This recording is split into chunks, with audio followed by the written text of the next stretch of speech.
بسم الله الرحمن الرحیم. نن زموږ د طریقة العصریه د الدرس الخامس عشره د 15 درس دویم سبق دی. د مخکې درس کې مونږ د 15 درس د مخکې سبق چې اول نمبر سبق په هغه کې مونږ د ضروری قاعدې ویلې او بیا مو پسې د الفاظ معنی ویلې. په نن درس کې به مونږ د کتاب د سر نه د درس الخامس عشر د سر نه شروع کوو او سبق کتاب د سر نه 70 نمبر درس دی او یا نمبر شو. ٹھیک شو جی. نو موږ له دلته کې دوه ضمیرونه راکړي دي. یو انتم دی، انتم معنا د تاسو ټول سړي. ٹھیک شو. چې یو سړی وي نو هغه ته به انتا انتا ته، او که دوه سړي وي نو هغه ته به انتما، او چې د دوه نه زیات وي که درې وي او که 15 وي او که 1500 وي او که هر څومره وي، نو چې د دوه نه زیات وي هغې دپاره به انتم ضمیر استعمالیږي. تاسو ټول سړي، تاسو ټول سړي، انتم تاسو ټول. او نحنو چې دی که نه، نحنو معنا ده مونږ. د یو دپاره انا، زه چې وایم زه که نه، نو انا به استعمالوم. او چې مونږ اوس دوه کسان یو نو مونږ دوه کسان به هم ځان دپاره نحنو استعمالو. او که مونږ ډېر کسان یو، 15 کسان یو، 10 کسان یو، 1000 کسان یو، 1500 کسان یو، نو مونږ به بیا هم ځان دپاره نحنو ضمیر استعمالو. نو انتم معنا ده تاسو او نحنو معنا ده مونږ. نو دا دواړه چې دي که نه د جمع مذکر حاضر، دا انتم د جمع مذکر حاضر ضمیر دی او نحنو چې دی نحنو دا د متکلم ضمیر دی. نو د جمع مذکر حاضر او د متکلم ضمیرونه دي انتم او نحنو، دا دواړه. اوس یو طرف ته موږ لا عمده ضمیرونه په جمله کې استعمال کړي را کړي دي. نو یو دغه دی انتم، انتم معنا تاسو ټول، تاسو ټول طلاب طالب علمان یې، تاسو ټول طالب علمان یې. چې یو سړی وي نو هغه ته به انت طالب، انت طالب طالب. او چې دوه وي انتما به ورله استعمالې، انتما طالبانی، انتما طالبانی طالبانی. او چې ډیر وي نو انتم طلابون.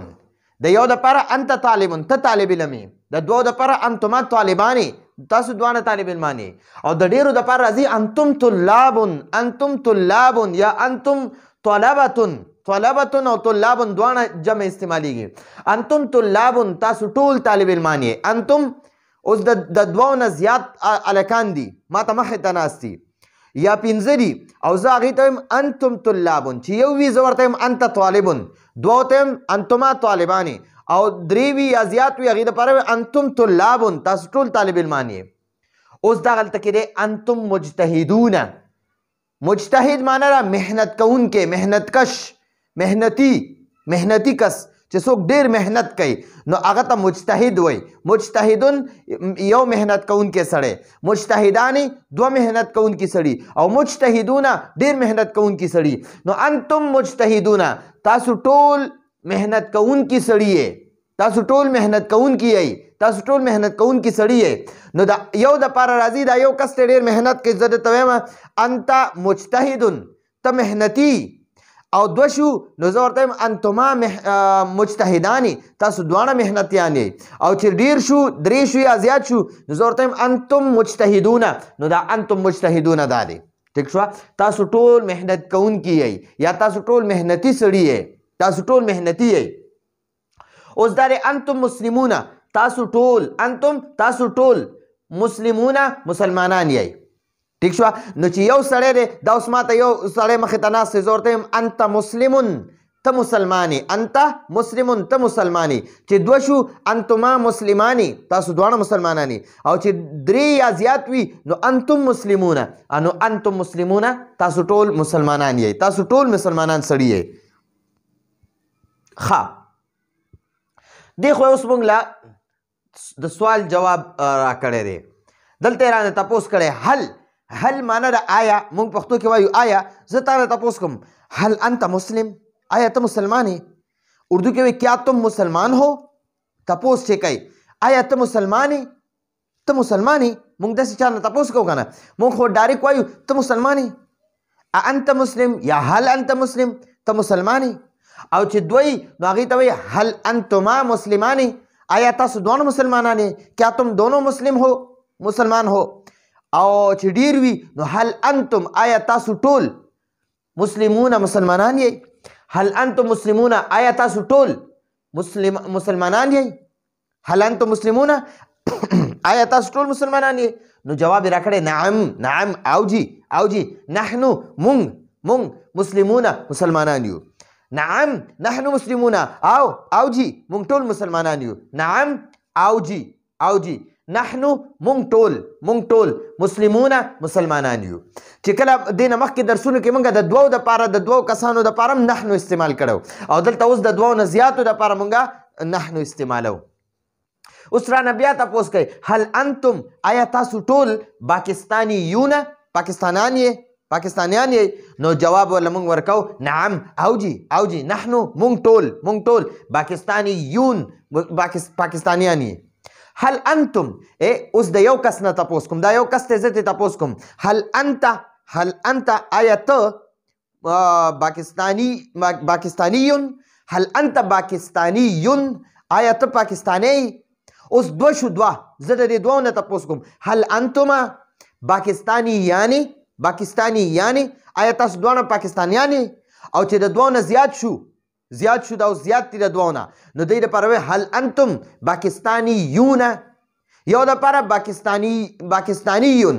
دوه دپاره پاکستانیانې او ډېرو دپاره پاکستانیونه نو اوس دلته کې مونږ نه تپوس کوي هل انتم آیا تاسو ټول پاکستانیان یې نو مونږ ورله جواب ورکوو نعم او جی نحنو مونږ ټول پاکستانیان یو او جی مونږ ټول پاکستانیان یو ښه جی دا خو مونږ ته انتم په عام ساده جملو کې استعمال کو او سوالیه جملو کې استعمال کو بیا د هغې جوابونه هم دلته کې مونږ ورکړل اوس هم دی دا هم یو ضمیر دی هم د جمع مذکر حاضر غائب د جمع مذکر غائب ضمیر دی د جمع مذکر غائب ضمیر دی دا هم چې دی که نه د یو سړي دپاره راځي هوه هغه یو سړی هغه د دوو دپاره راځي هما هغه دواړه او د ډېرو دپاره راځي هم هغه ټول نو د هم معنی ده هغه ټول سړي موجود نه دي غایب دي دلته کې زموږ په مجلس کې نه دي ناست نو غایب دي نو هغې دپاره د یو کس دپاره راځي هوه معنی ده هغه یو سړی او هما معنی ده هغه دواړه سړي او هم معنی ده هغه ټول سړي نو دا هم جمع مذکر غائب ضمیر دی د هو ته واحد مذکر غائب ضمیر وای هما ته تثنیه مذکر غائب او هم ته جمع مذکر غائب ضمیر وای ښه جي اوس موږ لا دلته کې راکړی دی هؤلاء رجال ګوره د یو زه وایم چې دا سړی دی نو هذا رجل دا سړی دی دا یو سړی دی چې خوا کې راسه نږدې دی ها نو زه د هغې دپاره وایم هذا رجل دا یو سړی دی د دوو دپاره به وایم هذان رجلان دا دوه سړي دي هذان رجلان دا دوه سړي دي او د ډېرو دپاره د دریو یا زیاتو دپاره به راځي هم رجال نه هؤلاء رجال دا ټول سړي دي د یو دپاره هذا رجل د دوو دپاره هذان رجلان او د ډېرو دپاره هؤلاء معنی دا ټول رجال سړي دي هؤلاء دا ټول رجال سړي دي ٹھیک شو نو د هذا تسنیه هذان دی او جمع هؤلاء دی او د رجل یو ته وی رجلان دوو ته وی او رجال ډېرو ته وی نو هؤلاء دا ټول رجال سړي دي ٹھیک شو اوس د یو سړي دپاره د یو سړي چې لرې وي چې لږ نږدې لرې وي نو هغه دپاره ذاک راځي ذاک معنا نه دغه یو سړی دی ذاک رجلون دغه یو سړی دی او چې ډېر لرې وي ذالک رجلون هغه یو سړی دی ذالک رجلون هغه یو سړی دی د دوو دپاره ذانک رجلانی هغه دوه سړي دي ذانک رجلانی هغه دوه سړي دي ذانک رجلانی هغه دوه سړي دي او چې جمع ډیری او لري وي نو هغې دپاره به اولئک رجال اولئک رجال اولئک رجال هغه ټول سړي دي اولئک رجال هغه ټول سړي دي ټیک شوه که نږدې وي او ډېري نو هغې دپاره به هؤلاء رجال دا ټول سړي دي او چې لري وي او ډېري نو هغې دپاره به استعمالوي هؤلاء رجال هغه ټول سړي دي ټیک شوه نو اوس هلته کې ډېر هلکان دي او لرې دي رانه نو د یو هلک دپاره به راځي ذلک ولد هغه یو سړی دی هغه یو هلک دی او د دوه دپاره ذانک ولدانې هغه دوه هلکان دي او د ډېرو دپاره به راځي اولئک اولاد هغه ټول سړي دي هلکان دي نو اولئک اولاد هؤلاء رجال دا ټول سړي دي و منله او اولئک اولاد هغه هلکان دي هؤلاء رجال و اولئک اولاد او هغه ټول هلکان دي هؤلاء رجال دا ټول هؤلاء دا ټول زما سره وګوره نږدې دی دا ټول رجال سړي دي و منه ده او اولئک هغه ټول اولاد هلکان دي ٹھیک شوه نو دا دی هؤلاء رجال دا ټول سړي دي و اولئک اولاد او هغه ټول هلکان دي ٹھیک شوه او چې اوس غایب دي موجود نه دي نو هغې دپاره به هم استعمال کې هم طلاب او هغه ټول طالب علمان دي هم طلاب هغه ټول هغه یعنی موجود نه دي هغه ټول طالب علمان دي د یو دپاره راځي هو طالب هغه طالب علم دی د دوه دپاره راځي هما طالبان هغه دواړه طالب علمان دي او د ډېرو دپاره راځي هم طلاب هغوی ټول یا هغه ټول هم هغوی ټول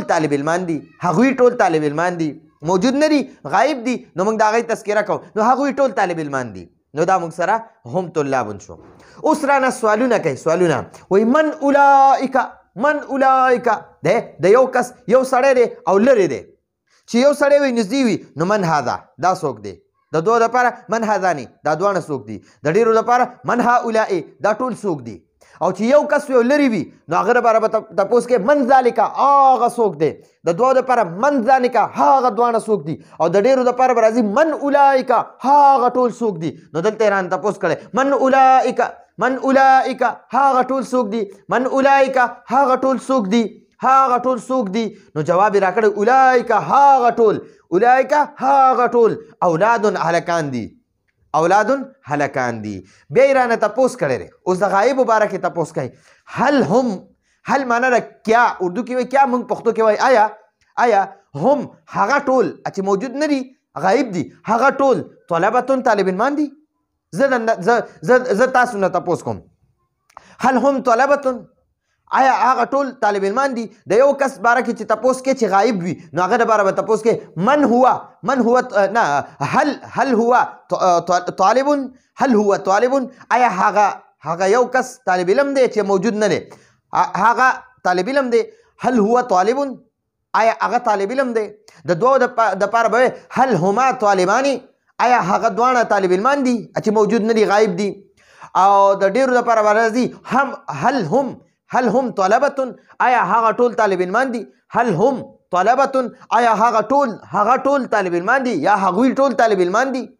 هل هم طلبتون آیا هغوی ټول طالب علمان دي نو جواب یې درکړی نعم او جی هم طلبتون هم معنی هغوی ټول طلبتون طالب علمان دي طالب علمان دي یو ته طالب وای دوه ته طالبانی وای او د دوه نه زیاتو ته طلاب هم وای او طلبتون هم وای طلاب هم ډېرو طالب علمانو هلکانو ته وایي او طلبتون هم زیات هلکانو ته وایي زیات طالب علمانو ته وایي اوس رانه بیا تپوس کوي اینا معنا ده چرته این الاساتذه استادان چرته دي استاذ یو ته وایي استادان دوه ته وایي او اساتذه ډېرو ته وایي این الاساتذه استادان چرته دي این الاساتذه استادان چرته دي جواب ورکوي هم معنا ده هغه استادان یادوي هم هغوی ټول فی المکتب المدیری دا مکتب دی فی المکتب المدیری مکتب دفتر ته وایي دفتر د ناستې پاستې ځای ته وایي فی المکتب المدیر، مدیر محتمم صاحب ته وایي، محتمم د یو ادارې پرنسپل ته وایي، د یو ادارې مشر ته وایي، هیډ ته وایي، محتمم ته وایي. مدرسه ده د هغې چې کوم مشر دی هغه چا چې جوړه کړې یا څوک دې وخت کې د مدرسې مشر وي هغه ته محتمم وایي. نو هم هغوی ټول هغه یعنی دا څوک یادوي؟ دا اساتذه یادوي، اساتذه. ځکه د اساتذو باره کې تپوس وکړو، اين الاساتذه، استادان چېرته دي؟ نو هم هغوی هغه ټول استادان فی المکتب المدیر د محتمم صاحب په دفتر کې دي، محتمم صاحب دفتر کې دي، فی المکتب المدیر د محتمم صاحب دفتر کې دي. ٹھیک شو جی. نو هغه ټول یا هغوی ټول د محتمم صاحب په دفتر کې دي، د محتمم صاحب دفتر کې دي. فی معنا د کې او المکتب المدیر د محتمم دفتر، د محتمم دفتر کې دي، د محتمم دفتر کې دي. نو دا زمونږ سره د نن ورځې درسو مونږ تفصیلي وویلو او انشاءالله ډېره فایده به تاسو ته حاصله شوي. نو داسې نور ملګرو سره هم شیر کوئ. نو راتلونکي درس پورې اجازت غواړو. هذا هو المرام والله اعلم بحقیقة الکلام.